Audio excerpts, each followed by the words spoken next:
반갑습니다.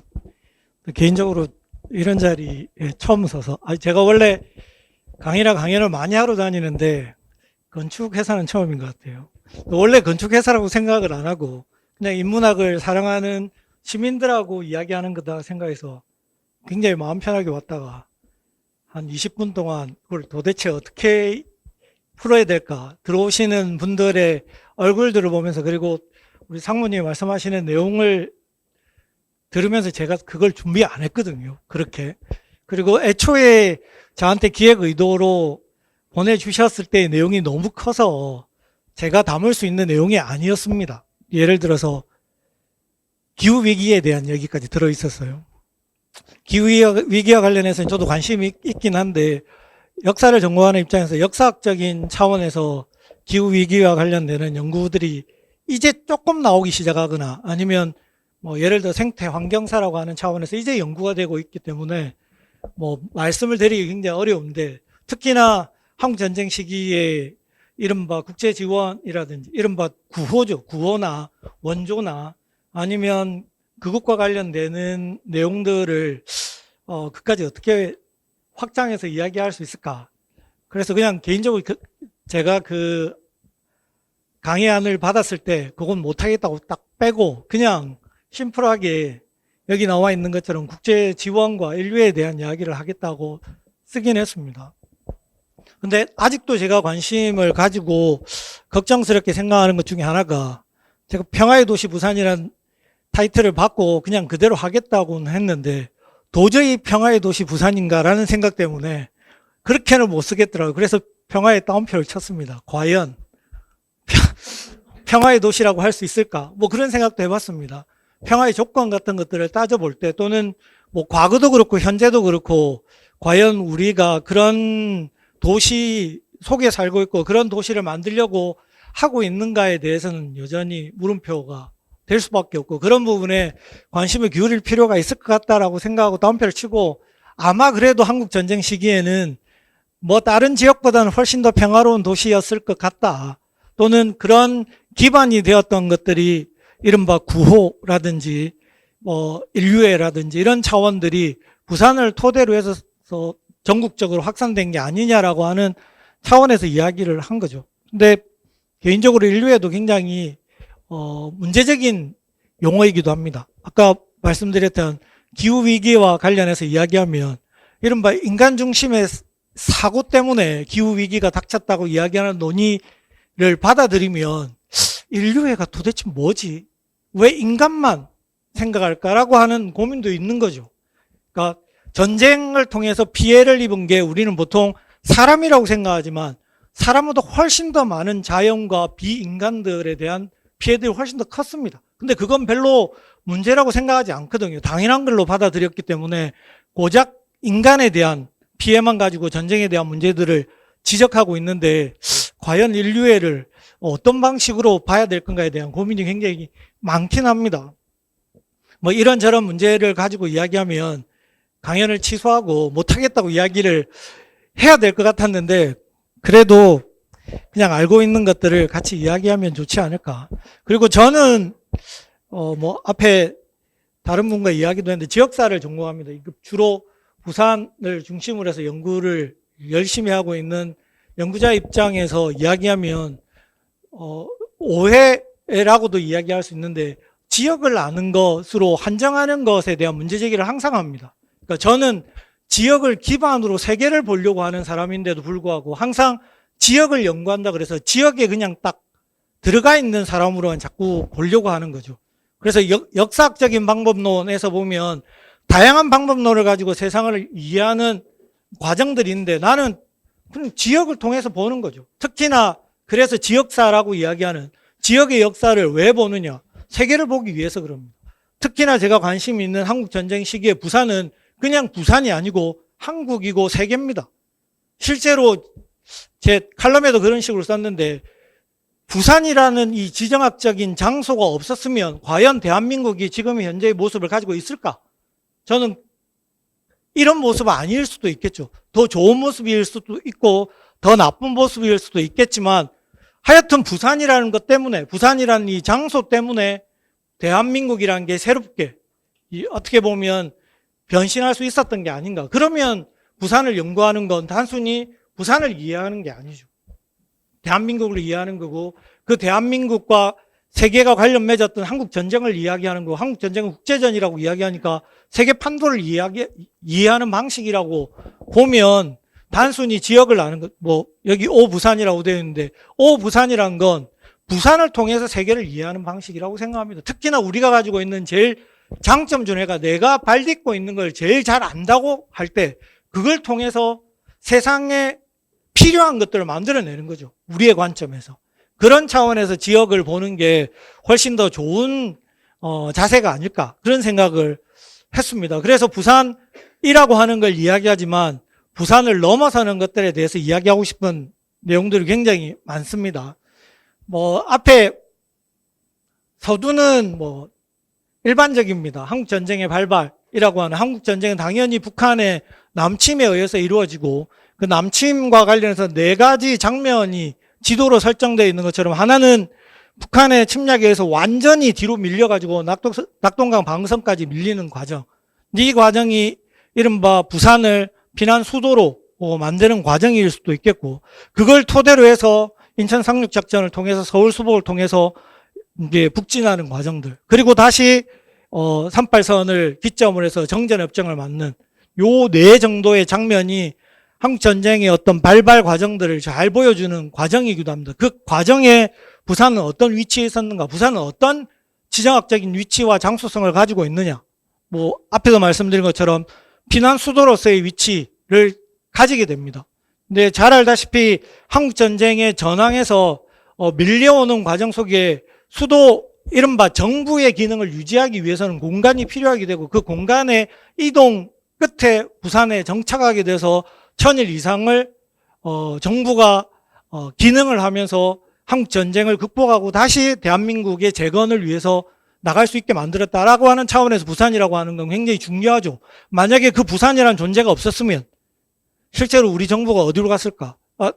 미국 쪽의 자료나 한국 쪽의 자료에 의하면 제주도로 간다고 이야기해서 그렇게 이야기하면 이전에 독일의 침공에 이어서 프랑스의 파리에 있던 정부가 영국으로 가서 레지스탕스 활동을 하던 망명정부가 됐고 우리도 일제강점기에 한국에 있지 못하니까 상해에 가서 임시정부가 있듯이 다른 나라로 갈 수밖에 없는데 부산이라고 하는 이 지정학적인 위치 때문에 이른바 이 반격 이건 뭐 전쟁과 관련해서는 반격이 용이하게 할 수 있는 토대를 갖췄다고 이야기를 할 수 있겠죠. 이거는 단순히 1950년 시점의 부산의 위치 때문이 아니라 그동안에 부산이 쌓아왔던 여러 가지 역사적인 조건들이 50년의 피난 수도가 되도록 만드는 조건으로 작용한 겁니다. 특히나 항만과 철도라고 하는 그러니까 교통수단을 장악하고 있고 당시 일제강점기까지 1위의 수출항으로서 역할을 하고 있었다라고 하는 점 그리고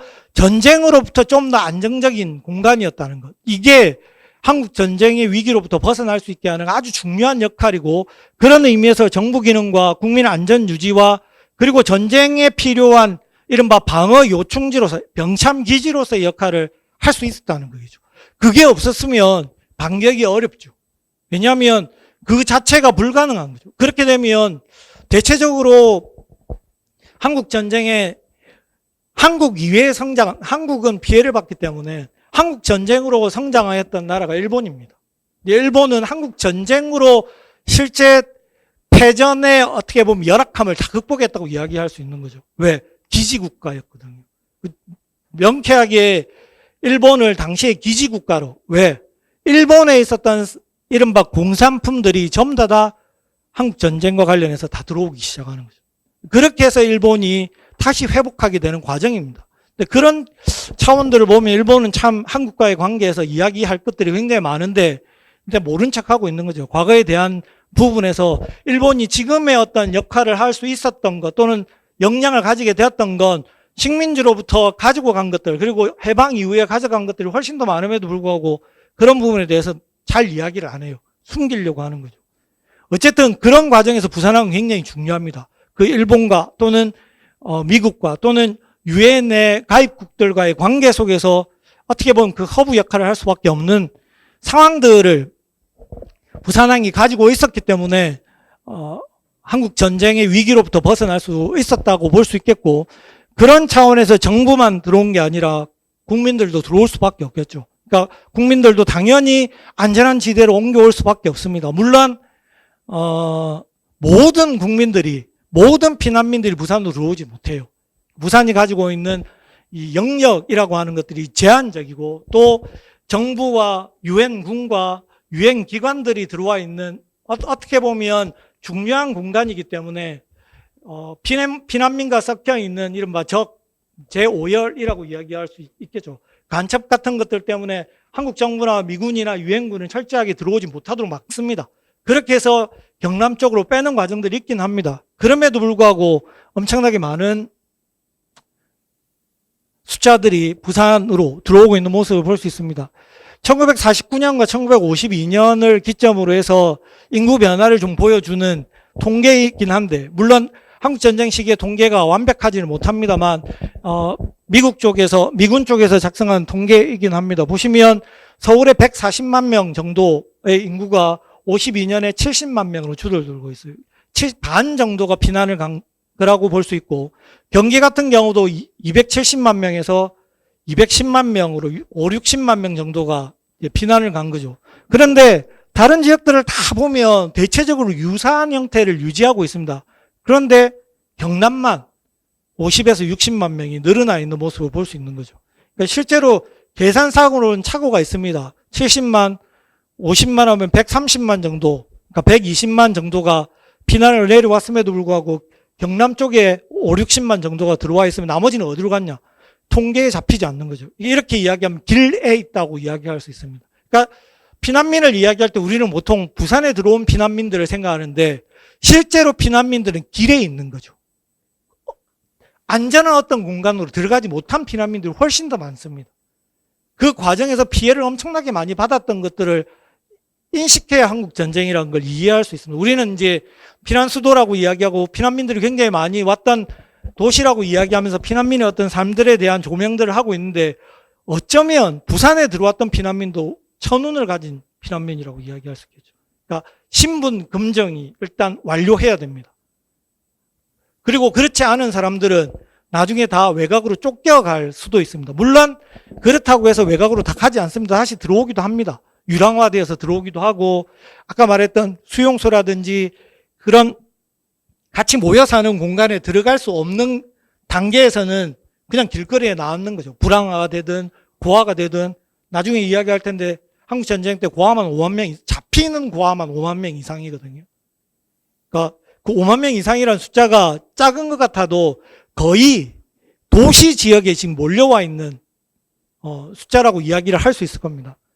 그런 가운데서 경상도에 지금 들어왔던 인구 중에 부산이 제일 많습니다. 나머지 지역은 거의 비슷합니다. 거제만 5만 명 정도가 차이가 나는데, 여기는 포로 수용소가 있었기 때문에 숫자들이 훨씬 더 늘어나 있는 모습이고, 대부분 부산으로 들어와 있는 모습들을 볼 수 있고, 들어오지 못한 피난민들은 길거리에 있다고 보시면 될 것 같습니다. 그러니까 통계에 잡히지 않는 거죠.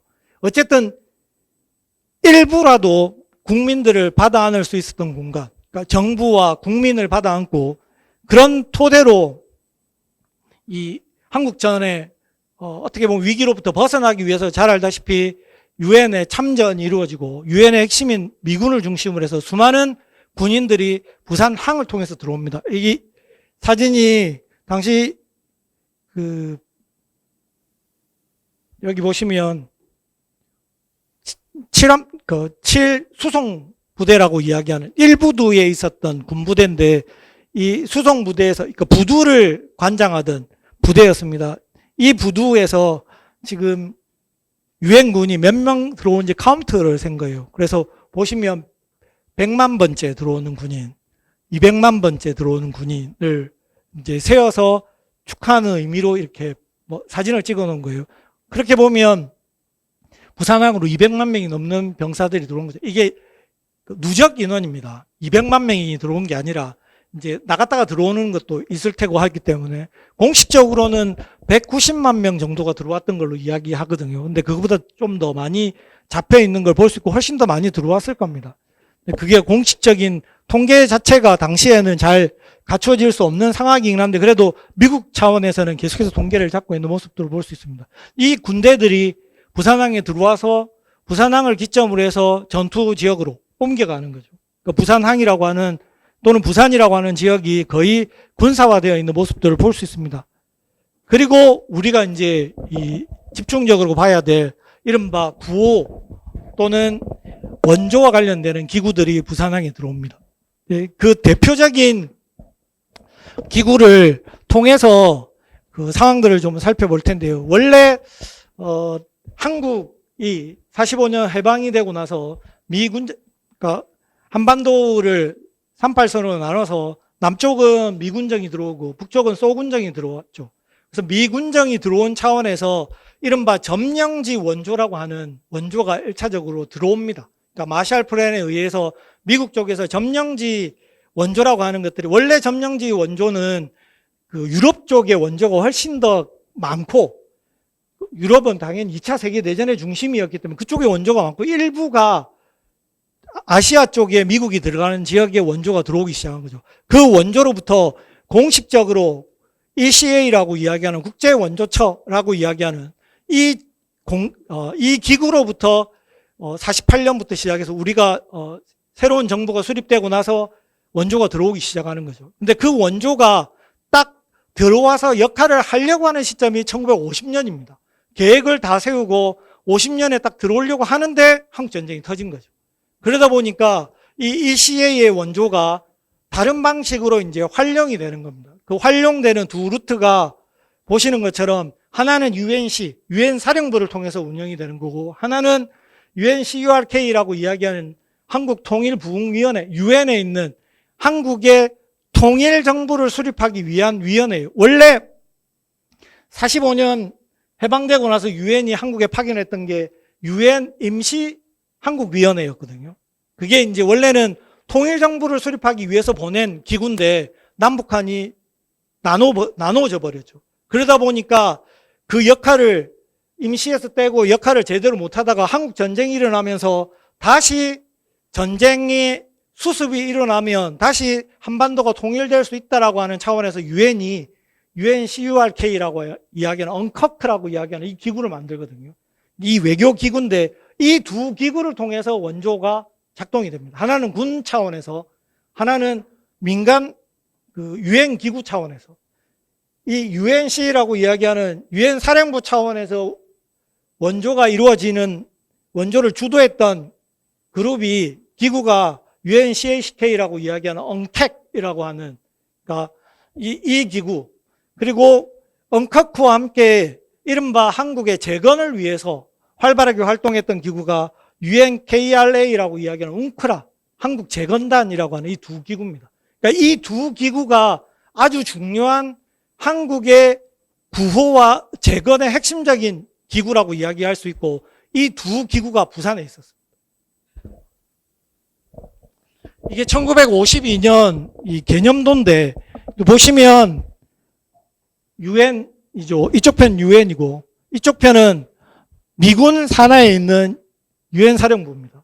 UN 사령부 산하에 앞에 말씀드렸던 것처럼 언커크와 웅크라라고 웅크라라고 하는 이 두 기구가 하나는 그러니까 정치 외교를 담당하는 기구와 하나는 경제를 담당하는 기구, 특히 재건을 담당하는 기구가 만들어지고 이쪽 편에는 UN 사령부 산하에 한국에 들어왔던 UN 지상군 사령부를 누가 맡냐? 미 8군이 맡거든요.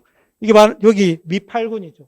미 8군 산하에 언택이라고 이야기하는 이 기구가 이른바 구호를 담당하는 그리고 이 두 기구가 하나는 UN 기구고 하나는 UN 기구가 아닌 게 아니라 UN 사령부 산하의 또 기구예요. 그러니까 중복이 되는 거죠.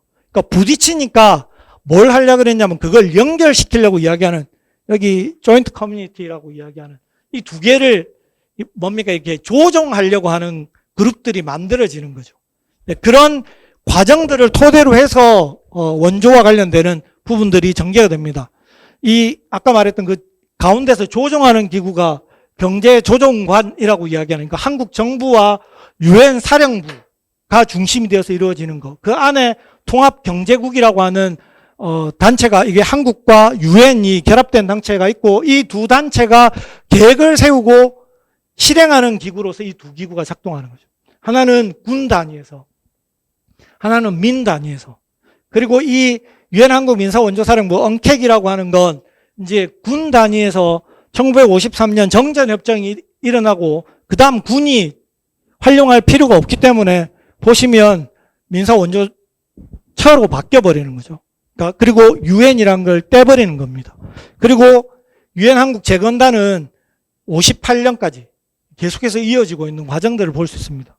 이 두 기구가 아주 중요한 역할을 하는 거죠. 하나는 구호를 담당하고 하나는 재건을 담당하는 역할을 했다고 볼 수 있습니다. 그리고 그 구호와 재건을 담당하는 핵심적인 플랜이라고 이야기하는 계획이 보시면 한국 전쟁과 관련한 전시 긴급 구제 계획이라고 하는 SEC라고 하는 계획이 수립되고 그 산하에 하나는 한국 민간 구호 계획이라고 하는 CRIK, 뭐 여기는 Civil Relief in Korea라고 이야기하는 한국 민간을 구호하는 계획이 하나, 또 하나는 구호와 재건 계획. 이제 전쟁이 끝나면 빨리 예전 상태를 회복시켜야 되니까. 그러니까 그걸 재건이라고도 표현하고 부흥이라고도 표현하고 재생이라고도 표현하고 뭐 하여튼 이 용어들이 아주 다양하게 쓰이고 있는 과정들인데 어쨌든 이건 재건을 담당하는, 그래서 구호를 담당하는 건 언택이라고 하는 기구를 통해서,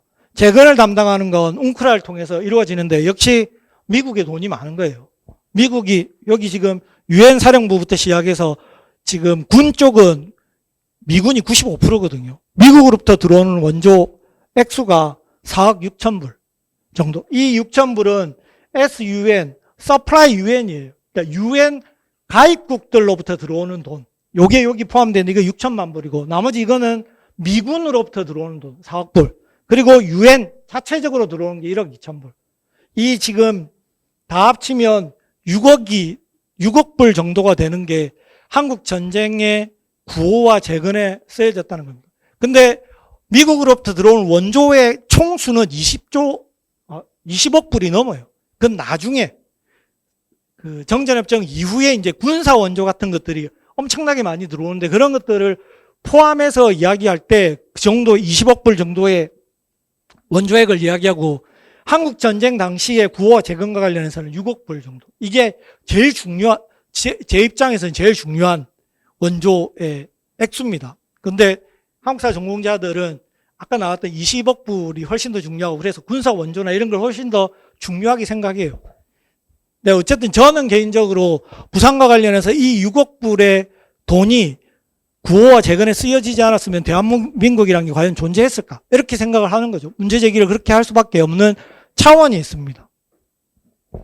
자, 그러면 두 기구들을 통해서 어떤 프로그램들이 어떤 일들이 이루어지는지를 좀 살펴보도록 하겠습니다. 먼저 유엔 한국 민사원조사령부. 여기는 잘 중심적으로 살펴볼 시빌이라고 이야기하는 민사조. 이 민사가 아주 중요한데 민사라고 하는 건 군 작전 안에 들어가 있는 겁니다. 그러니까 이 민간, 이게 약간 이제 그래서 유엔 군이나 미군의 비판적인 생각을 가지고 있는 입장에서 볼 때 저 민사가 가지고 있는 뉘앙스가 굉장히 모호한 거예요. 민사라고 하는 차원에서 작동하는 건 구호가 앞에 제가 먼저 이야기했던 휴머니즘적이고 인류애적인 차원이 아닙니다. 왜? 군 작전을 위해서 구호를 해야 되는 거예요. 왜? 뒤통수를 때리니까. 그렇잖아요. 작전 중인데 민간이 자기 편을 들지 않고 뒤에서 적 편을 들어가지고 할 수밖에 없는 것들을 사전에 막기 위해서는 그건 이제 미군이 2차 세계대전을 거치면서 민사 업무라는 걸 정하거든요. 그게 굉장히 중요하다는 것을 인식하게 됩니다. 그게 여기에 들어온 거죠. 그래서 민사를 중심으로 해서 구호하겠다. 그래서 보시면 나중에 이 기구가 목표로 하는 것들이 있습니다. 그런 의미에서 이걸 약간 비판적으로 보면 과연 미군은 인류애적인 차원에서 저 구호를 했을까? 라고 하는 의문을 자꾸 던지는 연구자들도 많아요. 그러니까 굉장히 의식적인 차원이긴 한데. 근데 저는 개인적으로 군 차원이든 국가 차원에서는 그런 의심이나 혐의가 있다 손치더라도 개인 차원에서는 좀 더 다른 것들이 보인다는 거죠. 그러니까 말 그대로 개인 대 개인으로서는 사람의 선한 마음이 작동한 것들도 보인다는 거예요. 그런 차원들을 다 한꺼번에 묶어가지고 비판적으로 보거나 아니면 과장해서 볼 필요는 없다. 구분해서 좀 볼 필요가 있다는 생각이 듭니다. 어쨌든 이 민사원조사령부가 미 8군 산하의 원래 유엔 보건복지파견대라고 하는 부대, 아주 작은 부대로부터 시작해서 확대 개편됩니다. 그리고 유엔 총회의 지침에 따라서, 유엔 사령부도 유엔 총회의 지침에 따라서 움직이는 거고, 유엔 사령부 내에 움직이는 것도 다 유엔 지침이 있긴 합니다. 물론 당시에 유엔을 좌지우지한 건 미국이기 때문에 미국의 입장이긴 한데, 어쨌든 형태적인 모습은 유엔 산하에서 이루어지고 있고, 그래서 51년 활동 구성원이 약 350명, 굉장히 큰 사이즈를 가지고 있는 국제기구라고 이야기할 수 있어요. 여기 지금 보시면 이 엉택의 산하에 지금 있는 조직도이긴 한데 엄청나게 많은 조직도뿐만 아니라 지방 조직들까지 다 포함이 되어 있습니다. 그러니까 각 지역마다 지부들을 설정하고 있는 모습들을 볼 수 있거든요. 그래서 엄청나게 많은 사람들이 여기에 관여했고, 거기에는 유엔군, 현역 군인, 국제기구에서 파견된 인원들이 WHO, 그 다음에 IRO, 이건 난민기구, ILO, 노동기구, 그리고 국제적십자, UN 본부로부터 오는 기관원들 뿐만 아니라 육군성, 군무원, 그리고 다른 국가에서 파견된 인력들, 특히 의료 전문가들이 많이 포함이 되어 있는 모습들을 볼 수 있습니다. 엉택 본부는 부산에 있었어요. 그러니까 이게 지금 원래 처음에 저희가 제가 이 엉택과 관련해서 이 본부가 어디에 있었는지를 계속 탐색하다가 하야레 부대, 엉커크가 하야레 부대에 있었거든요. 그래서 하야레 부대에 있을 거라고 생각했는데 실제 최근에 미국 쪽의 문서에 보면 본부는 임시수도 중앙청에 있었던 걸로 보이고, 부산팀이라고 이야기하면 부산 지부가 수산학교에 있었던 것 같아요. 그러니까 당시에 이 부산팀 사진이거든요. 부산팀이 사진 찍었던 이 뒷 배경이 당시에 수산대학교 본관 건물로 보입니다. 그러니까 원래 우리가 지금 피난수도 관련해 부산유성과 관련해서 논의하는 과정 속에 워크하우스에 대한 이야기가 있었어요. 부경대의 워크하우스. 근데 부경대의 워크하우스는 워크가 오지 않은 걸로 이야기가 되고, 실제 하우스는 미군이 쓴 건 확실한 것 같아요. 대신에 워크가 썼다고 하는 것이 신화화돼서 이야기된 것 같고, 그 외에는 통신부대니 아까 말했던 엉택의 부산 지분이 또는 다양한 미 8군의 어떤 부대들이 수산학교에 진주한 거는 확실한 것 같습니다. 그런 차원에서 지금 이게 부산팀의 모습이고 그 이면에 있는 수산학교 본관의 건물 모습이라고 이야기할 수 있는데, 이런 엉택이 원래 하려고 했던 역할과 임무가 이겁니다. 질병, 기아, 불안이에요. 그러니까 이 질병과 기아, 불안이라고 하는 건 민사 업무로 파악을 한 거죠. 그러니까 단순히 앞에 있는 질병과 기아라고 하는 차원을 넘어서서 불안입니다. 불안 요소들이 어디에 있냐? 민에 있다는 거예요. 그 민이 불안하지 않게 만들면 우리의 우방이 될 수 있는데, 그렇지 않으면 적과 내통한다는 과정 속에서 질병, 기아, 불안에 대한 이야기를 합니다. 또 질병과 관련해서는 굉장히 중요한데, 왜냐하면 전염병이 퍼지기 시작하면 군에도 타격을 주거든요. 그래서 전염병에 대한 예방들을 철저하게 군 차원에서 할 수밖에 없습니다. 근데 그런 것들이 들어오고 민간인 구제와 구호 활동이 전개되는 거죠. 그러니까 이 민사 업무라고 하는 그 차원을 좀 더 면밀하게 보면 군사 업무 안에 민과 관련되는 이야기로 볼 수 있습니다. 그리고 그 하부 내용을 보면 이게 질병, 기아, 불안이기 때문에 공중보건과 위생, 공공복지, 경제원조, 구호와 구제품 보급이 핵심입니다. 그러다가 낙동강 방어선에 대한 방어가 이제 나중에 반격으로 올라가고 인천상륙작전과 서울 수복을 해서 북한 지역으로 급작하게 올라가잖아요. 그러고 나면 뭐가 필요하냐? 북한 지역에 대한 점령이 필요한 거예요. 그 점령의 민들을 누가 다스릴 거냐? 민사 차원에서 엉케액이 작동합니다. 그래서 보시면 정치 및 치안 확보, 점령지에 대한 이게 민사라는 거죠. 그러니까 그 북한 정권 아래에 있었던 민간인들에 대해서도 질병과 기아와 불안을 없애야지만이 우리 편이 된다는 거예요. 그런 작업을 하는 겁니다. 그리고 공공교육 분야를 추가하고 있는 모습을 볼 수 있습니다. 보시면 엉케이기 했던 활동 중에 아주 중요한 활동이 공중보건 및 위생이에요. 지금 발진티푸스부터 시작해서 DDT 방역까지 지금 예방접종 인원들을, 그러니까 엉케이의 활동을 통해서 이루어지고 있는 예방접종의 인원들을 쭉 이야기하고 있는데, 거의 60에서 항구 주민 같은 경우는 90%, 콜레라 같은 경우는 90%까지 예방접종이 완료되고 있는 모습들을 볼 수 있습니다. 여기 보시면 전년도 전년 대비 98% 차단. 원래 4만 명 가까이 환자가 발생했는데 저 예방접종 이후에 2,000명으로 떨어지고 있는 모습을 볼 수 있죠. 장티푸스도 96% 감소, 발진티푸스 77%, 디프테리아 87%, 나병 환자는 4만 명 중에 1만 2천 명이 치료받고 있는 모습. 그러니까 이 아까 말했던 질병에 대한 통제가 이루어지고 있는 모습을 볼 수 있습니다. 당시에 콜레라 같은 경우는 부산항을 통해서 엄청나게 확장되고 있었던 걸로 보이는데, 그런 것들을 이 활동을 통해서 막고 있는 모습을 볼 수 있습니다. 그리고 뭐 기본 의료품, 그다음 병원 시설, 그리고 의료 지원 인력들을 파견하고 있는 모습들을 볼 수 있죠.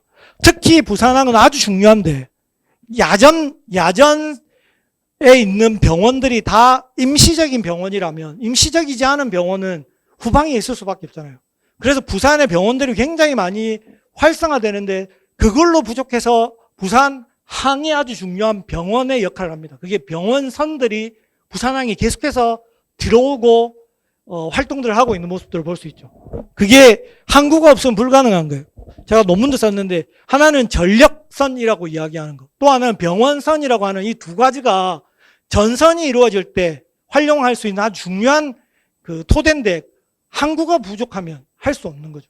그러니까 특히나 부산항이 전쟁에서 가장 작은 피해를 받고 거의 피해가 없기 때문에 유일하게 활용할 수 있는 항구였다라고 하는 게, 아까 말했던 전력선과 병원선이 수시로 와가면서 이런 부분들을 극복할 수 있게 만들었지 않았을까라고 볼 수 있습니다. 근데 보시는 것처럼 DT 방역이라든지 예방접종이라든지 지금 병원에서 치료활동을 하고 있는 모습들을 볼 수 있습니다.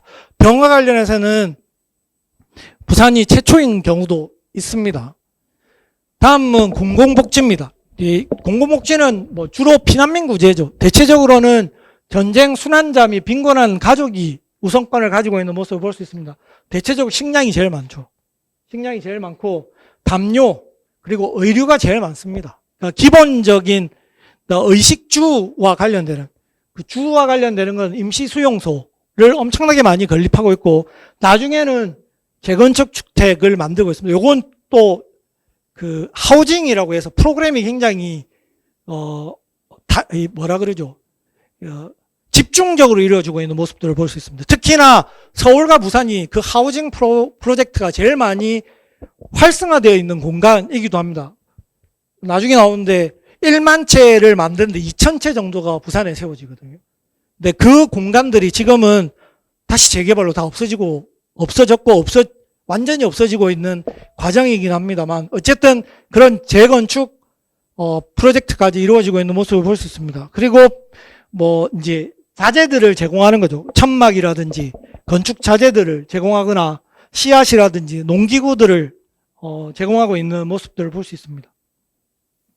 네, 이게 지금 경상남도 9호소입니다. 이게 지금 어느 공간에 있었는지 모르겠지만 엉케게 이 직원들이 이 9호소를 확인하고 있는 과정, 그리고 지금 여기 케어라고 이야기하는 의료품이라든지 식량품들을 이렇게 원조해줬던 기구로부터 온 의류들을 지금 피난민들에게 나누고 있는 이런 모습들을 봅니다. 그러니까 엄청나게 많은 의료품들이 다 구제죠. 네, 헌옷들입니다.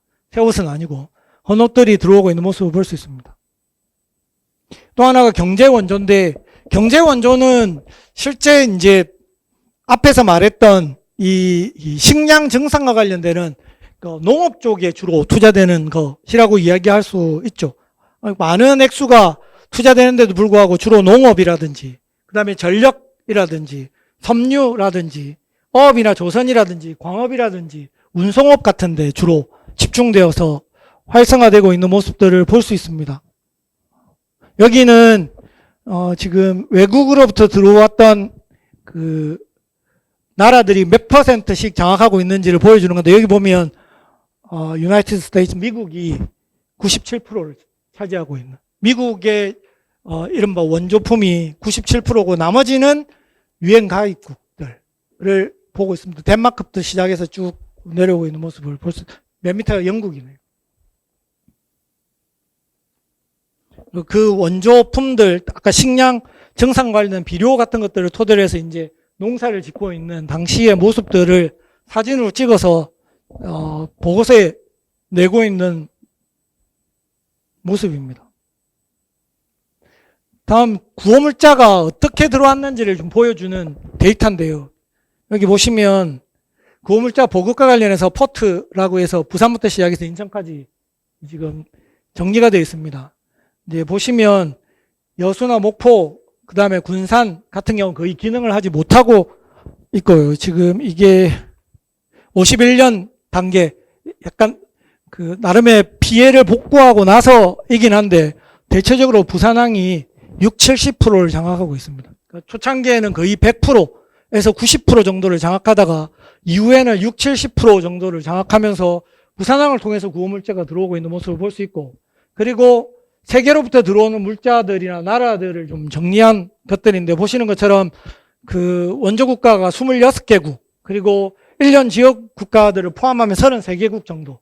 여기는 유엔에 가입된 나라도 있을 뿐만 아니라 유엔에 비가입된 나라들도 분명히 원조 물자들을 보내고 있는 모습들을 볼 수 있습니다. 근데 대체적으로 지금 의식주와 관련되는 차원에서 많은 물자들이 들어오고 있는 모습을 볼 수 있습니다. 그리고 유엔 산하기구로부터 들어오는데, 앞에도 말했던 것처럼 난민기구, 피복이나 재봉틀, 기계류, 아동기금 같은 경우는 우유, 네, 이 우유뿐만 아니고 여기 분유도 있는데, 이런 건 좀 그 문제적인 차원이 있긴 합니다. 우유 같은 경우는 학생들을 위한 것이기도 하지만 서양과 동양의 이 신체의 어떤 차이들 때문에 그렇게 즉각적으로 우유들을 받아 먹어서 신체적으로 건강하게 되는 몸을 가지고 있지 않을 경우 굉장히 불편함을 야기하는 방식들이 굉장히 많죠. 그래서 최근에 제가 봤던 책 중에 전쟁의 맛이라고 하는 책인데, 거기에 보면 원조 물자로 분유가 들어왔는데 그걸 먹고 설사를 엄청나게 하면서 다시는 분유를 쳐다보기 싫다라고 하는 경험을 이야기하는 내용도 있어요. 우리가 이제 원조 물품과 관련해서 모두가 다 고마운 것이기도 하지만 우리 토양에 맞게 들어오지 않은 상황에서 그게 훨씬 더 이 원조에 대한 어떤 이 경험이나 아니면 생각을 다르게 생각할 수 있게도 만드는 거다라고 볼 수도 있는 거죠. 그러니까 우리가 지금 원조 물품이 다 들어와서 한국인들한테 굉장히 고맙고 좋은 거다라고 받아들일 수도 있긴 한데, 한편으로는 한국인들이 필요한 것들이 아닐 수도 있는 거죠. 그러니까 즉각적으로 필요한 것들이 아닐 경우 그게 어떤 의미를 가지고 있을까? 오히려 자국에서는 필요 없는 것들을 이렇게 옮겨놓는 형태들이라고 이야기할 수 있는 거라고도 볼 수 있는 거죠. 그러니까 그런 차원들이 분명히 존재하고 있어서 원조 물품에 대해서는 좀 더 고민할 필요가 있습니다. 그리고 보건기구 같은 경우는 $20,000 상당의 의약품, 보건기구는 의약품만 이야기하는 게 아니라 이 아까 말했던 WHO 자체 내에 검토 보고서 같은 것들을 제출해서 한국인들이 가지고 있는 질병이라든지 어떤 부분에 문제가 있는지에 대한 검토를 거쳐서 그런 활동들을 전개하고 있는 모습도 볼 수 있고요. 그리고 유네스코 같은 경우는 이제 교재 출판 지원도 하고 있습니다. 지금 이게 당시에 유네스코에 의해 지원받아서 만들어진 교재들입니다. 그 교재들이 보면 다 북한을 물리치자는 내용의 어떤 교재들로 만들어져 있는 모습들도 볼 수 있습니다. 다음 외국 원조단체로부터 들어오고 있는 것인데, 이거는 뭐 좀 대표적인 사진이라서 넣었습니다. 이 케어라고 이야기하는, 그러니까 원조 기구인데, 여기 프란체스카 여사입니다. 여기가 지금 경무대, 여기 임시정부 기념관 안에서 전달을 받고 있고, 여기는 불교 아마 아동시설인 것 같아요. 거기에 이 케어에, 이거 보시면 다 케어라고 적혀 있습니다. 케어에 구호물자가 지금 배부되어서 사진을 찍고 있는 모습을 볼 수 있습니다. 근데 개인적으로 이런 사진들이 왜 많이 남아 있는지에 대한 고민도 좀 해볼 필요가 있습니다. 저는 역사학자라서 약간 삐딱하게 보려고 굉장히 많이 노력하거든요. 일부러. 왜 이런 사진들이 많이 있을까? 다른 사진들보다. 특히나 구호와 관련된 사진도 훨씬 더 많거든요. 그런 이유가 뭘까? 그리고 그게 보고서로 만들어지고 영상물로 만들어지고 그게 어디에 배포되는가도 볼 필요가 있는 거죠. 그게 한국에 배포되는 게 아니에요. 미국에 배포되는 겁니다. 이유가 뭐겠습니까? 전쟁의 당위성을 확보하기 위해서요. 그러니까 당연히 미국 내에서도 반전 운동이 일어나고 내 자식들이 전쟁터에서 죽어가고 있는데 이 전쟁이 가치 있고 의미 있는 전쟁이라는 게 표시가 돼야 됩니다. 그러려면 어떻게 해야 되느냐? 전쟁의 진면목이라고 이야기하는 전투 장면을 보여주면 안 되죠. 사람이 죽어가고 막 하는 것들을 보여주지 못하는 거죠. 그런 차원에서 선전물입니다. 프로파간다죠.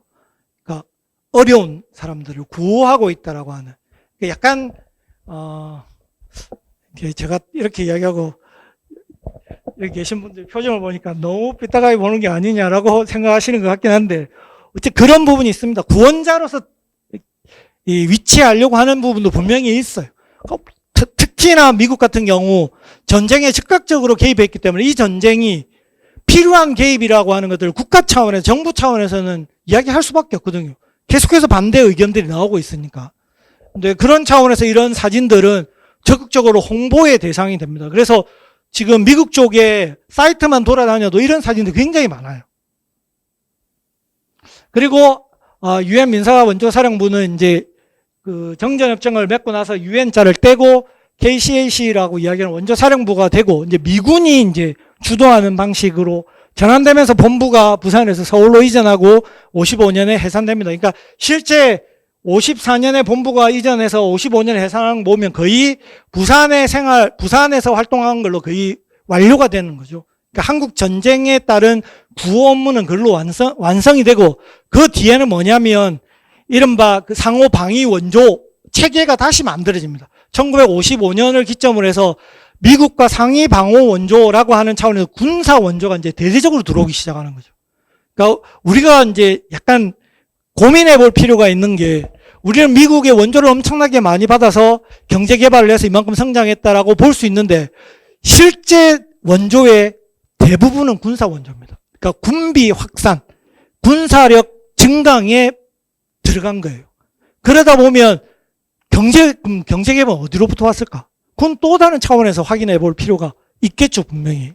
어쨌든 그런 과정에서 전개되었는데 여기서 우리가 좀 관심 있게 봐야 될 게 고아원입니다. 앞에도 이야기한 것처럼 왜 이런 기구들이 요런 쪽에 관심을 기울이고 굉장히 많은 힘을 가졌을까라고 생각하면 뭐 선전의 차원도 있겠지만 실은 휴머니즘이든 인류애적인 차원도 분명히 강하게 작동합니다. 어린 아이들을 구호한다라고 하는 것 자체가 가지고 있는 의미가 굉장히 강하기 때문에 그래요. 근데 특히나 부산이 한국 전쟁 시기에 아까 말했던 피난민들이 엄청나게 많이 몰려온 것뿐만 아니라 그 피난민들의 아이들 또는 피난 오는 과정에서 부모를 잃은 아이들이 엄청나게 많이 몰려오게 되고 그 아이들을 위한 공간들이 전국에서 제일 많이 건립될 수밖에 없는 거겠죠.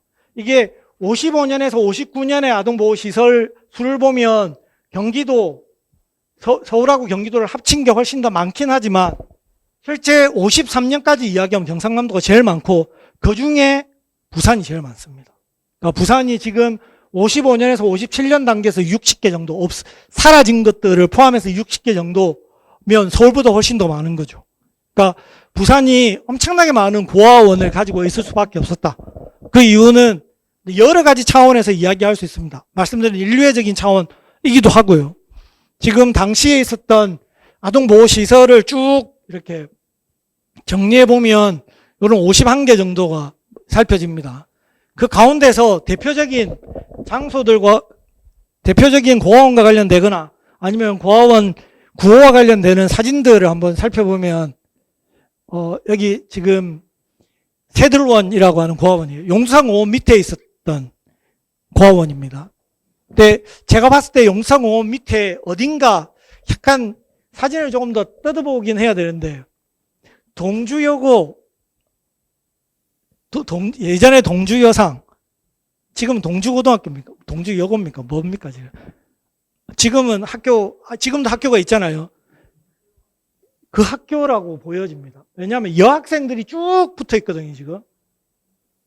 그러니까 지금 뒤쪽에 이 사진 말고 여러 사진이 있는데 여기에 전부 다 여학생들이 앉아 있어요.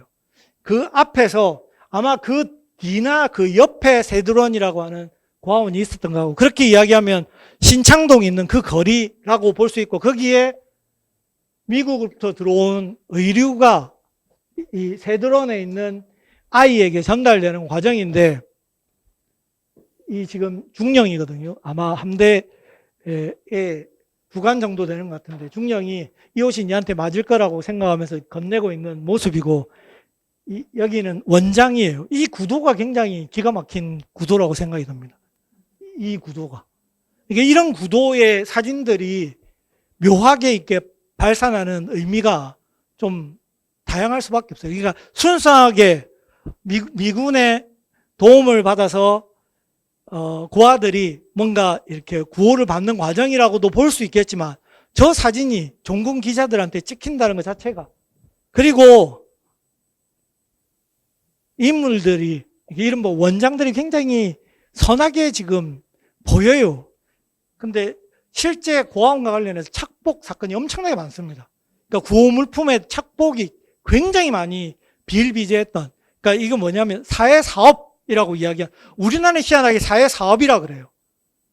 그렇잖아요. 사회사업이라고 이야기하는, 근데 그런 표정과 연결해서 저 세 이 연결고리들이 굉장히 중요하게 느껴지는 모습을 볼 수 있습니다. 요건 동네에 있었던 성회원이고, 여기는 이제 이 갓난아기들을 보호하는 공간인데, 여기 KBS라고 이야기하는 코리아 베이스 섹션이라고 이야기하는, 이게 하야레아 기지에 있었고, 여기 사령관이 위트콤입니다. 위트콤이 사령관이었던 이 KBS가 도왔던, 그러니까 이게 제가 보니까 고아원과 군부대가 전부 다 협력 관계에 있는 거예요. 그러니까 도움을 주는 지원 또는 뭐 후원 이런 것들 다 맺고 있는 것 같습니다. 그래서 거기에 이건 자발적일 수도 있고 강제적일 수도 있는데 1달러씩 이렇게 걷어가지고 매번 이렇게 도움을 주는 형태들이 벌어지고 있는데, 뭐 군대 갔다 오신 분들 알겠지만 아마 강제로 걷었겠죠. 그렇게 해서 지원을 하고 있는 과정이라고 볼 수 있습니다. 여기는 이제 서대신동에 있었던 에린원이고, 여기 보시면 여기도 위트콤 장군이고, 여기는 한정교라고 하는 원장, 그리고 아이들. 이 구도가 항상 이렇게, 여기는 이 765, 여기는 열차 수송부대예요. 그러니까 765 열차 수송부대가 부산에 있었는데, 아마 이게 A6번이 부산 거제에 있었던 걸 보면 거제에 이 부대가 있었던 것 같습니다. 이 부대와 후원을 받고 있었던 모습의 A6원의 아이들입니다. 그리고 요거는 동네에 있었는데, 이 사람은 자넷 황이라고 하는, 이 사람은 실제 자선 사업을 하던 사람이었던 거예요. 미국에 가서. 그래서 한국 전쟁 때 직접 그거 아이들을 구호하기 위해서 와서 이 지금 이사벨 보육원이라고 하는 것들을 만들고, 당시 군, 여기도 위트콤입니다. 위트콤의 군 지원 프로그램을 받는 그 안에서 지금 찍혀 있는 사진입니다. 그리고 이 사진은 리포즈라고 하는 단체인데, 그 단체가 2,000불을 기부했는데, 그 2,000불의 기부의 내용들이 굉장히 많긴 한데, 그 중에 하나가 아이스크림이었던 것 같아요. 요 지금 이 여성입니다. 여자아이입니다. 여자아이가 지금 그 옆에 이렇게 아이스크림을 받고 있거든요. 자기 차례를 기다리고 있다. 이게 캡션을 그렇게 달았어요. 자기 차례를 기다리고 있는 여라고 하는 형태로 지금 써여 있는데, 당시에 이 함대에 있었던 아이스크림 400갤런, 제가 그 칼럼에 썼는데 400갤런이 동났다고 그러거든요. 그러니까 몽땅 다 지금 고아들한테 다 나눠줬던 걸로 이야기를 합니다. 근데 그런 구호 활동들을 전개하고 있는 모습을 볼 수 있습니다. 그리고 이제 아주 중요한 부산의 대표적인 고아원으로 항상 언급되는 고아원이 해피마운틴이라고 이야기하는 행복산 고아원입니다. 여기 보시면 아미동에 여기 장소가 어딘지에 대해서는 설들이 많긴 한데 어쨌든 이 아미동에 있었던 이른바 그 행복산 고아원은 엉케에게 부산팀 장교였던 수송 장교였던 것 같아요. 맥키언이라고 하는 사람이 자기가 직접 경영을 했습니다. 거기 딱 들어간 입구에 보면 여기 입구 옆에 글을 써놨는데 그 글이 번역을 하면 다른 위대한 나라들처럼 한국의 미래는 오늘 아이들의 교육과 복지에 달려있다. 이게 제가 생각할 때 이건 군의 차원이 아니라 개인의 인류애적인 차원인 것 같다는 생각이 들어요. 맥키언은 그런 마음을 가지고 지금 이 공간을 만들고 있고 그 공간에서 그래서 자기 혼자 그걸 할 수 없어서 기부를 엄청나게 많이 받는데 그 기부한 내역들을 쭉 살펴보니까 미국과 일본에 있는 미국인들한테 엄청나게 많은 기부를 받고 있습니다. 여기 이타스케 공군 편대는 일본에 있는 미군 부대고 3병참 사령부는 인천에 있고요. 2병참 사령부는 부산에 있었던 병참 사령부고 미국에 있었던 교회들로부터 또 병원으로부터 여기 고아원이 원래 아동병원도 같이 가지고 있었거든요. 그래서 병원 관련해서 그리고 제일 밑에 보면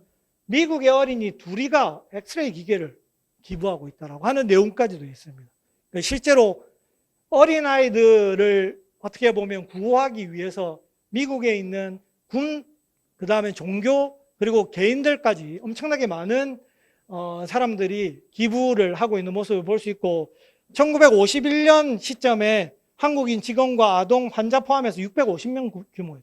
엄청나게 많은 규모의 그냥 학교 같은 실제로 그래서 저 행복산 고아원 안에 부설 초등학교, 국민학교까지 만들 정도로 많은 고아들이 있었다고 이야기합니다. 그런데 52년 3월에 맥키언이 전역을 합니다.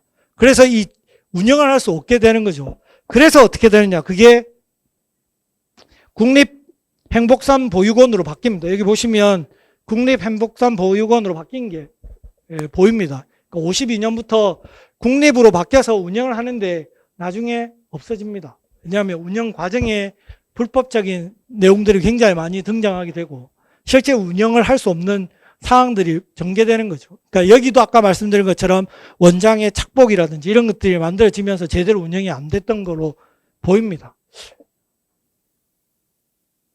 이게 미군 쪽에서 다큐멘터리를 만들어 놨어요.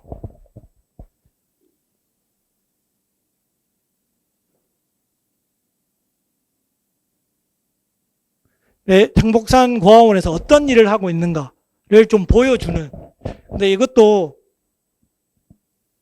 제가 생각할 때는 좀 보여주기식이라는 생각이 굉장히 많이 드는. 이거는 아마 동선 같은 것들을 미리 다 확인하고 찍었던 것 같은데 날 것들이 있습니다. 날 것은 진짜 카트 씬마다 다 설정이 되어 있습니다. 그러니까 이게 프로파간다라고 이야기할 수밖에 없는 거죠. 특히나 고아와 관련해서 고아가 어디에 있어서 어떻게 데리고 와가지고 그 애를 예방접종시키고 옷을 씻겨가지고 옷을 입히고 어떤 프로그램을 해서 어떻게 키운다라고 하는 것들이 아예 씬마다 영화처럼 찍혀가지고 그게 하나의 영상으로 만들어져서 어디로 가서 틀려지느냐? 미국에 가서 틀려지는 거죠.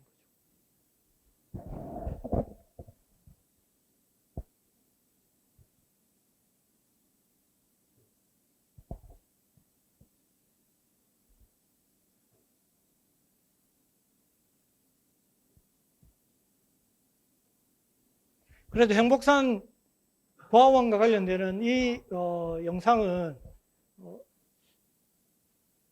그런 부분들이 지금 드러나지는 않습니다.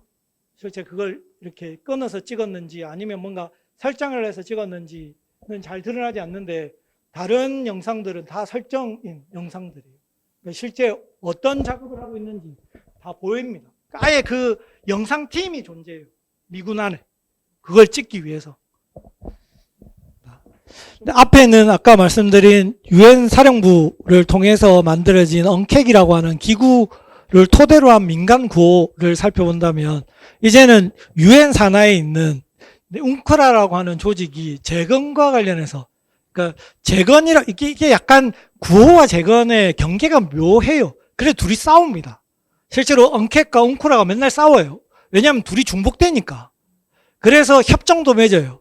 그러니까 유엔 사령부와 웅크라 간의 협정도 있어요. 그런데도 해결이 안 됩니다. 또 한편으로는 유엔 사령부 산하에서 엉캣에 있는 직원들이 웅크라에 와 있기도 하고, 웅크라에 있는 직원들이 또 엉캣에 와 있기도 하고, 뭐 그런 식으로 이제 다 이렇게 섞여 있다 보니까 이게 명확하게 구분되지는 않는데, 대체적으로 엉캣이라고 하는 그건 민사 업무 차원에서 민간 구호에 집중한다면, 웅크라는 실제 재건에 집중하는 걸로 볼 수 있습니다. 약간 그래서 미래적인 계획이라고 이야기할 수 있고, 실제로는 플랜을 굉장히 장기적으로 짜요.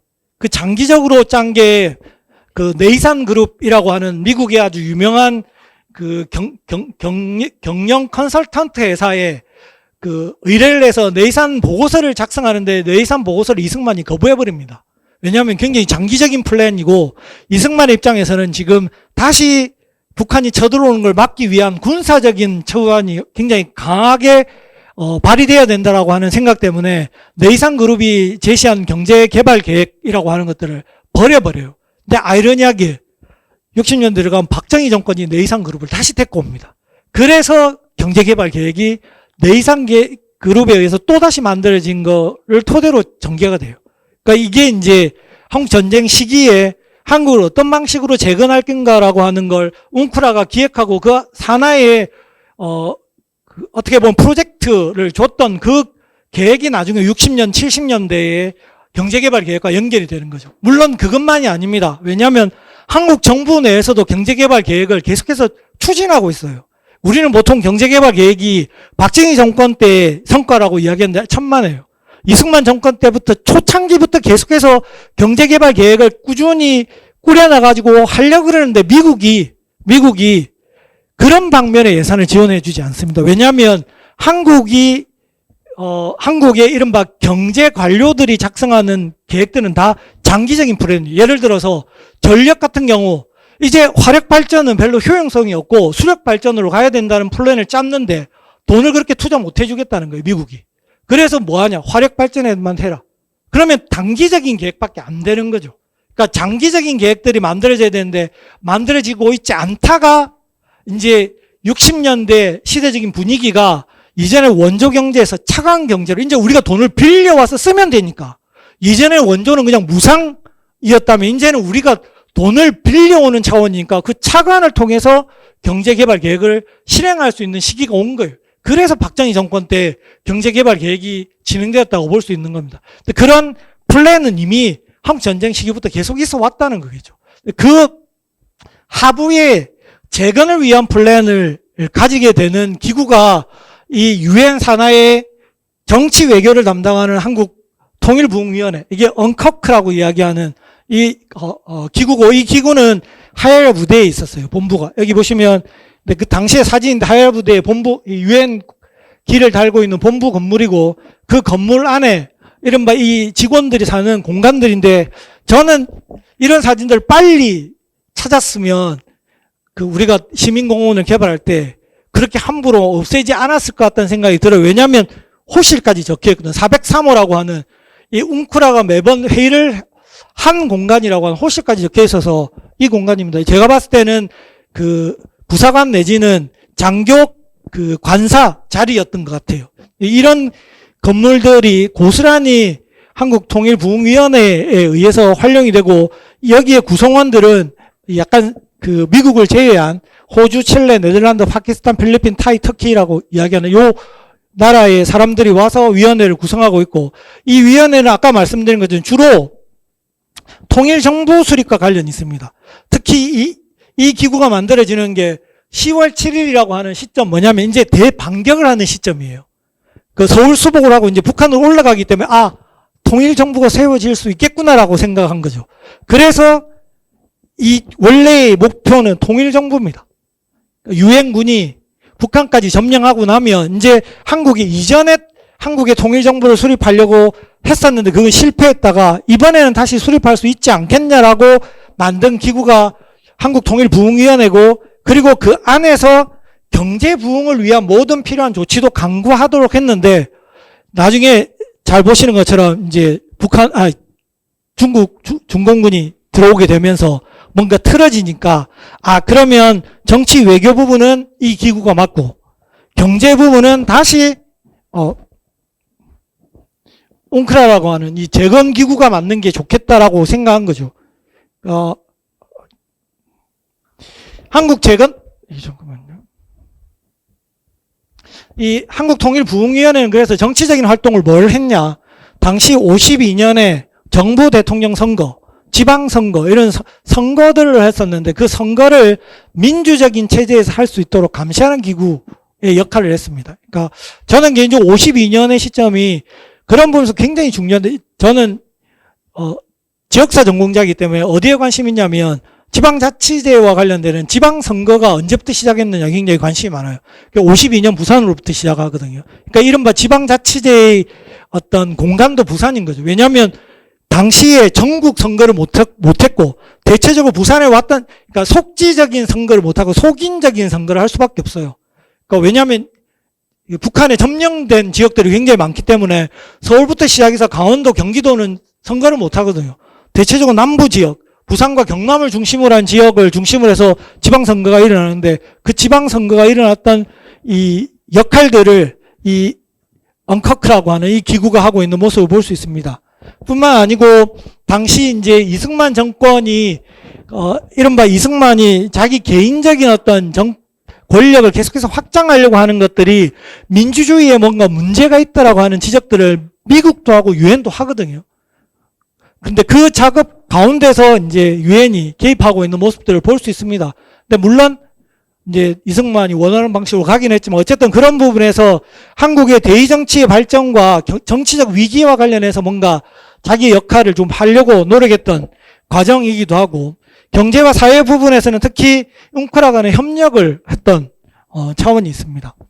그리고 말씀드린 경제적인 부분을 아예 재건과 관련해서 명확하게 자기의 기구적인 역할을 맡았던 게 웅크라입니다. 한국 재건단인데, 이 한국 재건단의 본부 건물이 이 건물입니다. 근데 이 건물이 지금 남아있지 않습니다. 우리도 저도 몰랐고 부산 사람도 다 몰랐던 건물이기도 한데, 원래는 해무청이라고 하는 것이 사용했고, 그 뒤에는 국제신보, 그러니까 지금 국제신문의 전신이라고 이야기하는 국제신문이 신보가 58년까지 사용했던 건물이고, 지금은 그 뒤에는 그게 헐리고 MBC 동아백화점이 바뀌었던 그 자리입니다. 그 자리에 여기 보시면 한국 재건단 그 간판을 달고 지금 설치되어 있는 모습을 볼 수 있습니다. 요 관련해서 이승만, 여기 보시면 이승만의 육필 원고인데, 이승만 대통령이 직접 이 웅크라의 건물을 기증한다라고 하는 이 원고고, 실제로 그 개소식 때 이게 킹슬리 당시 단장인데 와서 연설을 하고 있는 과정의 사진들도 존재합니다. 네, 보시면 한국 구호 및 재건에 관한 결정안에 따라서 그걸 위해서 만들어진 기구라고 이야기를 할 수 있습니다. 그리고 앞에 이제 언택하고 자꾸 부딪히기 때문에 유엔 사령부와 웅크라 간의 협정을 통해서 구호 업무는 유엔 사령부가 맡고 이 언택이 맡고, 기술 원조나 장기 계획 수립은 웅크라가 맡는다라고 하는, 그러니까 재건 차원에서 이쪽이 맡는다라고 이야기했는데, 둘 다 계속 왔다 갔다 하면서 부딪히고 있고, 아니면 둘 다 같이 하고 있어요. 그런 차원이 벌어지고 있는 모습을 볼 수 있습니다.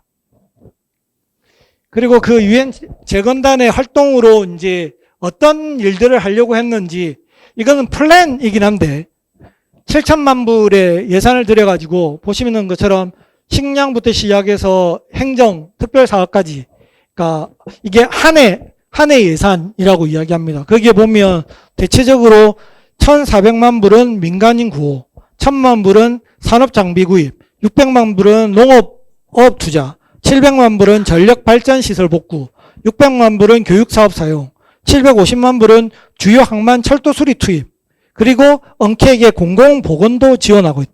이런 방식으로 쓰겠다라고 하는 거. 이게 그 형태로 쓰여지는지는 이제 예산을 보면 알겠죠. 그리고 이 웅크라에 필요한 예산이 어디로부터 들어왔는지를 보고서에 쭉 기입이 되어 있는데 여기 나라마다 지금 여기 멤버가 아르헨티나부터 오스트레일리아, 벨기움, 브라질, 뭐 버마, 카나다부터 시작해서 옆에 돈, 액수들이 쭉 들어오고 있는 것들이 보고서에 다 기록이 되어 있습니다.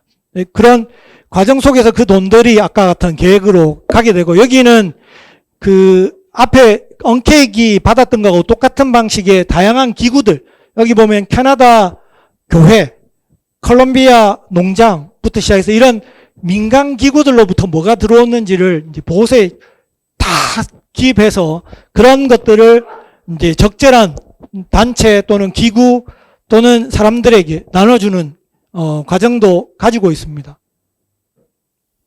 그리고 그 활동들을 좀 도표로 보여주면 앞에 아까 7천만 불을 사용하겠다고 했는데 실제로 3천만 불밖에 사용 못한 걸 볼 수 있습니다.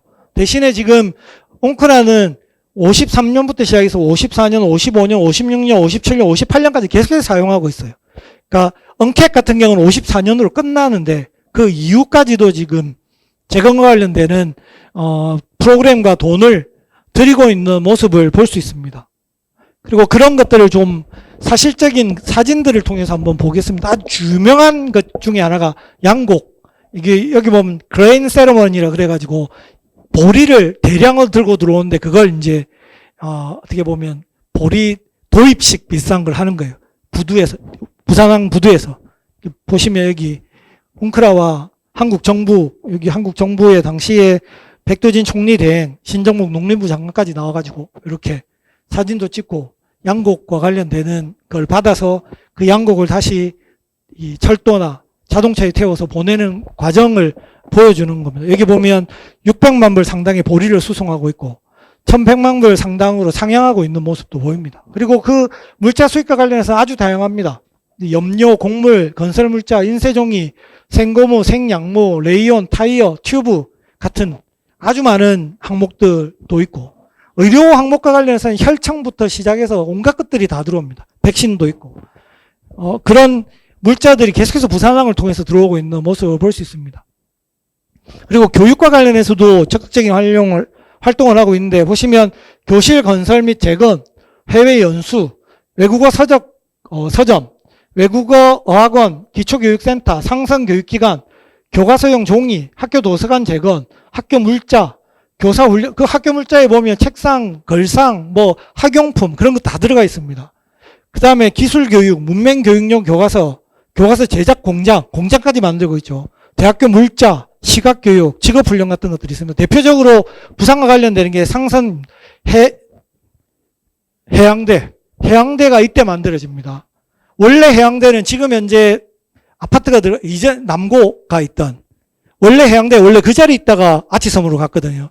그 자리에 원래 상선학교가 만들어진데 이게 웅크라의 프로그램 하에서 이루어집니다. 여기 보시면 이 자리에 지금 만들어지고 있는 과정입니다. 또 하나는 동네 여자훈련소라고 해서 YMCA 여자훈련소가 생기고 거기에 캐나다 복지사가 실제 그 과정을 돕고 있는 과정인데 여기 보면 이제 장 담그는 거, 양잠하는 거, 옷감 짜는 거 이런 것들에 대한 직업훈련을 시키고 있는 모습도 보입니다.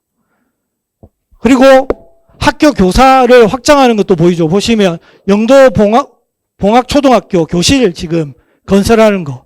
교사 다 지금 재건하고 있어요. 보시면 3,000개 이상의 교실을 수리하고 있습니다. 160만 달러를 들여가지고 지금 만들고 있는 모습입니다. 그리고 직업학교들을 만들고 있어요. 부산 직업학교, 여기 웅크라가 만든 부산 직업학교입니다. 부산 직업학교에 지금 건축물들을 싹 다 짓고 있는 과정이에요. 그걸 아주 상세하게 사진 자료들을 찍어서 지금 남기고 있습니다. 이 과정들이. 근데 제가 저게 어디에 있는지를 아직 확인하고 싶은 정도인데 정확하게는 확인할 필요가 있는데 지금 완전히 다 바뀌어가지고 확인하기 좀 어렵긴 합니다. 어쨌든 부산 직업학교도 만들어져 있고 식량과 농업 관련해서 엄청나게 많은 프로그램들과 기술들이 들어오는데 부산은 특히 어선과 관련해서 중요한 거죠. 이 보시면 조선소를 이 조선소에 여기 보시면 부산 조선소를 통해서 5척의 어선을 건조합니다. 그래서 진수합니다. 이 지금 보시면 웅크라가 진수했다고 표시하는 이것도 세레모니를 하고 있죠. 진수식을 하고 있는 모습이죠. 또 하나는 홍콩에다가 트롤 어선 10척을 선박을 건조하기 위해서 들고 들어옵니다. 이 트롤 어선 10척. 근데 이게 나중에 문제가 됩니다. 이걸 이승만 대통령이 저 트롤 어선을 운영할 수가 없어서 그런지 저 트롤 어선이 제대로 활용이 안 돼서 유엔에서 나중에 문제 제기를 해요. 우리가 원조로 트롤 어선을 줬는데 왜 저걸 활용 안 하냐고 문제 제기를 해서 그 당시 한국 정부가 트롤 어선을 빨리 팝니다. 왜냐하면 활용이 안 돼가지고. 그러니까 이게 원조를 받아도 우리한테 필요한 걸 줘야 되는, 아까 말씀드렸죠. 필요한 걸 받아야 되는데 필요하지 않는 걸 받다 보니까 활용이 안 되는, 이게 이런 원조는 좀 잘못된 원조일 텐데 어쨌든 그런 그 원조가 들어오는, 저것도 부산항으로 들어오고 있는 모습입니다. 그리고 주택, 아까 말씀드렸죠. 주택 건설과 관련해서 엄청나게 많은 원조들이 이루어지는데 주택 건설의 특징이 재밌습니다. 여기 보시면 한국식 주택인데 이게 한국식 주택이라 좀 말하기 좀 그렇긴 한데 모던 건축물이긴 한데 우리의 난방이 들어가고 그다음 그 사진도 그런 게 있어요. 그다음에 화장실 수세식인데 앉아서 하는 수세식 화장실이 들어가는 모습이긴 한데 근데 이게 어떻게 만드는지를 잘 보면 이게 AK 프로그램이라고 그래서 미군 내에 있는 원조 프로그램 하에서 이루어집니다. 잘 보시면 한국 재건단이 계획을 세우는데 실제 미군 대한 원조로 자재가 들어오고 유엔 한국 재건단이 플랜을 짜고 한국군이 세워요. 이 건물은 한국군이 세운다고.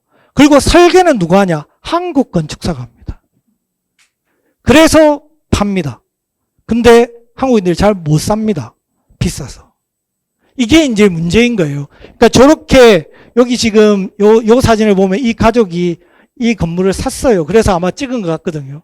근데 저게 잘 팔리지 않습니다. 당연히 세가 비싸거든요. 한번 생각해 보십시오. 한국 전쟁을 전후해서 돈이 저런 집에 들어갈 수 있는 사람이 몇이나 있겠습니까? 그러니까 우리 뭐 아미동인지 뭐 이런 데 가는 거죠. 이런 건축들은 실은 좀 더 돈 있는 사람들이 들어갔던 걸로 보이긴 합니다. 근데 여기 요 건축물들이 어디에 있었냐? 이제 지금 한참 아파트 들어서고 있는 양정. 원래 양정에 그래서 위트콤 기념비가 있었다 그러잖아요. 이 프로그램에 한국군, 여기 미군 대한원조 자재를 원조해 주는데 어디겠습니까? KBS거든요. 그러니까 위트콤이 사령관으로 있던 곳이 이걸 원조해 주기 때문에 당연히 거기에 대해서 고맙게 생각하는 거죠. 그거 뭐 잘 알다시피 그 역전 대화제 같은 거 일어났을 때 천막이라든지 이런 공급들을 전부 다 미군 대한 원조 하에서 준 겁니다. 근데 저는 거기에 대해서도 조금 문제 제기를 했는데 왜냐하면 부산 시내에서 지금 위트콤 장군에 대한 그 동상 만들고 하는 걸 하고 있잖아요. 저는 해야 된다고 생각을 하긴 하는데 너무 위트콤에만 가 있다는 생각이 들거든요. 왜냐하면 이 프로그램들은 개인의 차원에서 이루어진 것도 분명히 있겠지만 아까 말했던 미군 차원에 있는 프로그램이에요. 그래서 그 미군의 사령관이었기 때문에 당연히 그 군사적인 업무 속에서 이루어지는 것들인데 그걸 전부 다 개인의 어떤 선한 행위로 자꾸 표현하는 방식은 좀 문제가 있지 않을까. 좀 더 냉정하게 이런 역할에 대해서 좀 더 평가를 하면서 했으면 좋겠다라고. 그래서 그 문구 쓰는 거에 대해서 제가 가능하면 위트콤 개인이 아니라 AK라든지 미군 원조 사령관으로서 뭔가를 했다는 방식으로 쓰는 게 훨씬 더 맞다라고 이야기한 적이 있습니다. 어쨌든 이거는 이 세 그룹이 같이 연동해서 이루어지고 우리는 이거는 모르죠. 한국군이 이걸 지었는지도 모르는 거지. 그리고 건축사가 한국 건축사라는지도 모르는 거예요. 근데 이 웅크라나 엉케에게 보고서에 보면 다 그런 게 다 있습니다. 그리고 자재들은 다 어디서 갖고 오느냐? 미국으로부터 갖고 오죠. 미국과 일본으로부터. 다음 보건위생복지도 있는데 실질적인 접종부터 시작해서 DDT 뭐 이런 것들은 엉케기 많이 한다면 여기는 좀 더 덩어리가 큰 쪽에 관심을 기울입니다. 어린이 복지, 의료물자, 이동진료소, 서울국립의료센터, 간호사 교육, 그 다음에 병원, 백신 생산 뭐 이런 쪽이죠. 직접 접종하고 이런 쪽이 아니라 아예 그 베이스를 토대를 구축하는 쪽에 관심을 많이 가지는데 여기 보시면 이 건물이 동네 재활센터입니다. 이게 원래는 상위 군인들, 그러니까 전쟁에 다친 사람들을 재활하는 병원, 국립 재활병원으로 만든 이게 한국 최초입니다. 우리나라에 처음으로 국립재활병원이 만들어졌고 그 안에 아동재활센터까지 넣었어요. 그래서 보면 근데 재밌는 건 상위용사의 사진은 별로 없고 아동들의 재활 사진만 한 거 있습니다. 그것도 저는 목적의식이 있다고 생각하거든요. 그러니까 아이들이 다친, 전쟁 중에 다친 아이들을 재활하는 방식의 사진들이 훨씬 더 많아요. 근데 그런 사진들을 토대로 볼 때, 이 사진을 찍은 사람들 이걸 어떻게 하려고 했는가도 이해하지만 한편으로는 부산에 지금 재활센터, 국립재활원의 시초가 여기서부터 이루어지고 있는 것들도 확인할 수 있습니다.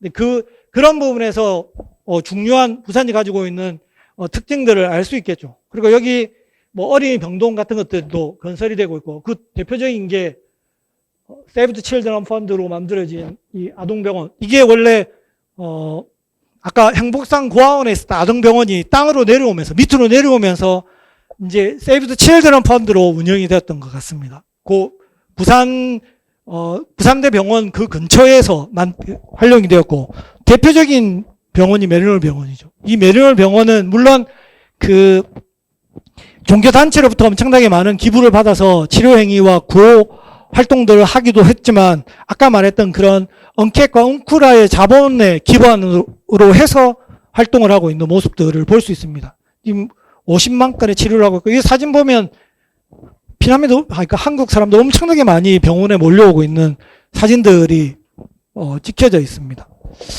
이게 마지막으로 제가 정리를 하는 건데요. 구호와 재건의 의미를 어떤 방식으로 봐야 되는가는 그냥 넘어갈 수가 없어서 그냥 제 나름대로 정리를 한번 이런 방식으로 정리하는 게 좋지 않을까. 일단 개인으로서는 휴머니즘적이나 인류애적인 차원이 분명히 존재한다고 생각합니다. 개인의 어떤 선한 마음이라는 것 자체를 부정할 수 없는 부분이 너무 사실적으로 드러나거든요. 왜냐하면 그런 걸 안 해도 됨에도 불구하고 아까 맥현 같은 경우는 자기의 사제를 틀어서 하거든요. 그러니까 그럴 필요가 없음에도 불구하고 그런 역할들을 하는데 물론 거기에는 종교적인 신념부터 시작해서 자기의 교육적 철학이라든지 자기의 삶의 어떤 태도 같은 것들이 분명히 들어가 있습니다. 또 하나는 유엔 및 유엔기구 같은 경우는 당연히 국제기구로서 가지고 있는 국제협력이라든지 특히 적십자사 같은 경우는 인도주의적인 차원을 강조할 수밖에 없는 거죠. 이 양쪽을 다 언급할 수밖에 없어서 인도주의적인 가치의 실현을 위해서 작동했다고 볼 수 있습니다. 그리고 미국 종교단체나 사회봉사단체는 기본적으로 자유민주주의라고 하는 가치와 신앙을 위해서 역할을 했다고 볼 수밖에 없는 거죠. 이게 약간 단순화시켜보면 공산주의와 대결하는 방식의 자유민주주의 이상과 도덕 실현을 위해서 열렬하게 활동을 했다고 볼 수밖에 없습니다. 이 그룹과 관련해서 이거 따져봐야 되는데 부산에 그 관련 단체들이 굉장히 많았고 부산에 있는 교회들 거의 다 한국 전쟁 관련해서 세워졌걸요. 한번 조사해보면 부산에 있는 교회들이 거의 다 설립 시기를 찾아보면 한국 전쟁과 관련이 있습니다. 그러니까 그런 이런 종교단체들의 영향력이 굉장히 크게 작용했다고 볼 수 있는 거죠.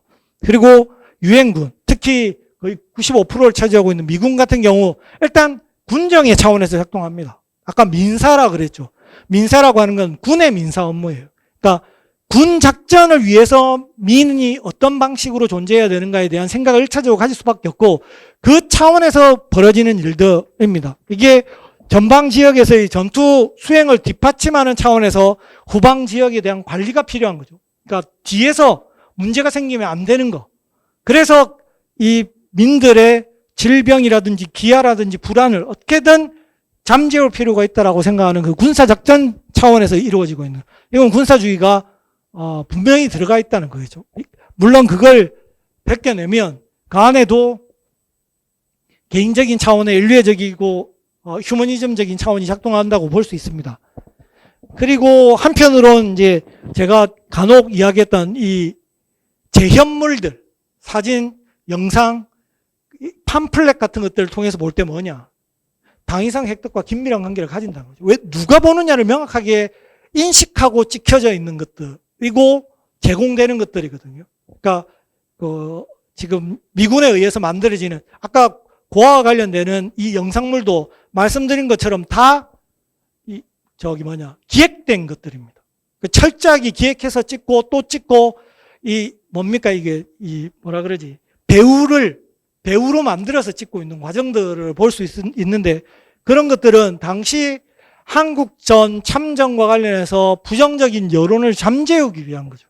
왜냐하면 엄청나게 많은 사람들이 죽고 있는 거에 대해서 당연히 부모로서 문제제기를 하죠. 그래서 반전운동이 일어나는데 그 반전운동을 무마시키기 위해서 또는 이 전쟁에 우리가 그냥 뛰어든 게 아니다. 선한 전쟁이다라고 하는 것들을 보여주기 위해서는 뭘 드러내줘야 되냐. 전쟁의 진면목을 보여주면 안 돼요. 전쟁의 진면목은 사람이 아군이든 적군이든 다 죽어가는 모습을 어떻게 보여줍니까? 그러면 더 반전운동이 심하게 일어나겠죠. 그래서 아동이라든지 구호와 관련되는 장면들이 더 많이 찍힐 수밖에 없는 거고 그걸 보고서 또는 온갖 그 잡지, 신문을 통해서 영상을 통해서 미국으로 이거는 또 다른 이야기긴 한데 우리가 말씀하신 것처럼 유엔 묘지가 부산에 유일하게 있잖아요. 왜 부산에 유엔 묘지가 만들어졌을까에 대한 고민도 좀 필요해요. 왜냐하면 유엔 묘지가 만들어지는 거에 약간 이건 뒷이야기일 수도 있는데 아까 미 8군 사령관 워커가 자기 아들 만나러 가다가 이 집차가 전복대가 죽거든요. 전투에서 죽는 게 아니라 만나러 가는 과정에서 전투하는 부대로 가다가 집차가 넘어져가지고 죽게 되는데 그 죽은 사람의 시신을 본국으로 이송해야 되는 상황이 벌어졌어요.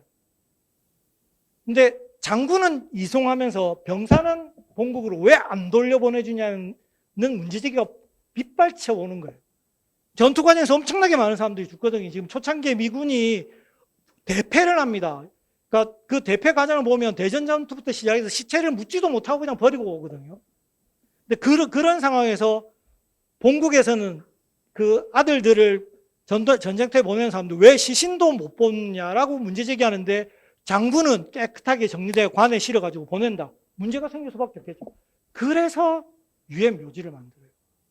유엔 묘지를 만들고 그 묘지에서 누군지를 확인하고 다시 일본으로 수송해서 시신을 다 닦고 관에 넣어가지고 다시 미국으로 보내는 거예요. 그게 미국적 전통이 그런 거라 하더라고요. 미국은 전쟁터에서 묻지 않는다 하더라고요. 그게 남북전쟁부터 시작해서 아마 역사화된 건데 그래서 본국으로 돌아가야 되기 때문에 유엔 묘지가 필요했고 다른 유럽에 있는 군대들은 전쟁터에서 묻히는 게 전통이기 때문에 그래서 유엔 묘지가 미국 건 별로 없고 미국 건 그 이후에 나중에 자기가 묻히고 싶다 해서 들어온 거고 나머지는 다 유럽 쪽에 있는 군대인 거예요. 그러니까 그런 것들을 보면 이 군사적인 차원이 들어가 있는 거죠. 어쩔 수 없이. 그런 차원들도 염두에 둘 필요가 있습니다. 또 한편으로 이제 이 과정들을 통해서 미국은 한국의 우방이라는 위치를 딱 가지게 되는 거죠. 구원자로서의 위치를 딱 가지고 있는 겁니다. 그 뒤에는 자기가 원하는 방식으로 이 사회를 끌고 가려고 많이 노력하고 있는 모습도 보입니다. 물론 거기에 지도자들이 그냥 휘둘리진 않았어요. 이승만이나 이런 사람들이 그냥 휘둘리는 건 아니지만 둘이의 이해가 어느 정도 접합하는 단계에서 한국의 우방으로서 또는 구원자로서 역할을 하면서 가고 있는 모습들을 볼 수 있습니다. 한국은 특히 한국 정부의 입장에서는 이런 것들을 통해 원래 한국 정부가 해야 될 일이죠. 민간 구호, 재건은. 한국 정부 그게 신경 쓸 수 있는 예산적인 거, 인력적인 거 아무것도 가지고 있지 않습니다. 자존심, 이렇게 이야기하면 이승만 대통령이 자존심만 있는 거예요. 그래서 이건 내가 마음대로 해야 된다라고 생각해서 아까 구호와 재건 프로그램에 아까 가운데 조인트 커뮤니티라고 이야기하는 한국 정부가 개입하는 게 있잖아요. 그거 이승만이 고집해서 들어간 거거든요. 너그 마음대로 쓰면 안 돼. 라고 하면서 들어간 거예요. 그런 방식으로 들어가서 재건과 안보와 경제 성장을 이끄는 토대를 가지게 된 거죠.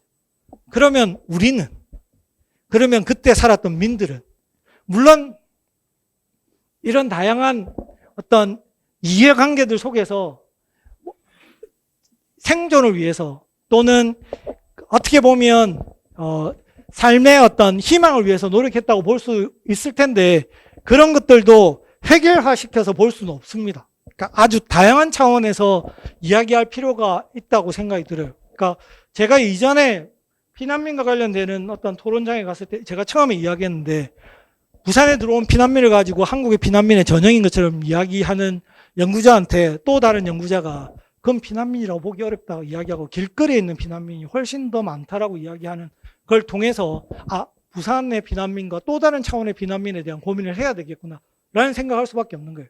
그러니까 부산의 그 월남 피난민도 엄청나게 많이 부산에 들어왔지만 거의 90%가 다 거제도나 외국으로 다 빠져나갑니다. 안 들여집니다. 그러니까 여기는 신분이 명확해요. 나중에 피난민증이란 걸 만드는데 그걸 가지고 있지 못하면 들어올 수도 없습니다. 그러니까 그만큼 상황들이 녹록치 않은 상황들이었다는 걸 볼 수 있죠. 대신에 그 가운데서 우리는 아주 다양한 긍정적인 차원이든 부정적인 차원이든 삶을 영위하고 있습니다. 예를 들어 피난 수도를 띄우기 위해서 부산이 피난민들을 다 기꺼이 안아줬다라고 이야기하는 한방 나누기 운동했다. 거짓말입니다. 한방 나눠준 사람도 있겠지만 고리대 붙여가지고 새 받아 먹은 사람도 훨씬 더 많습니다. 신문에 엄청나게 많이 나왔어요. 지 혼자 살라고. 근데 그것도 삶인 거예요. 그 아비규환의 삶 속에서 뭔가 살아가려고 하는 방식들이 부딪히고 뭔가 문제를 일으키고 하는 것도 우리의 삶인 겁니다. 그걸 너무 긍정할 필요도 부정할 필요도 없이 있는 그대로 받아들이는 게 훨씬 더 좋지 않을까. 그게 아마 대한민국의 모습이고 그 이후에 우리의 모습이지 않을까. 그리고 그런 모습 때문에 지금도 문제라고 하는 것들에 대해서는 문제 제기해야 되고 좋은 부분에 대해서는 다시 미래와 같이 연동할 수 있는 걸 끌고 가야 되는 게 아닌가라는 생각을 하면 좋을 것 같습니다. 제가 준비한 건 여기까지입니다. 이상입니다.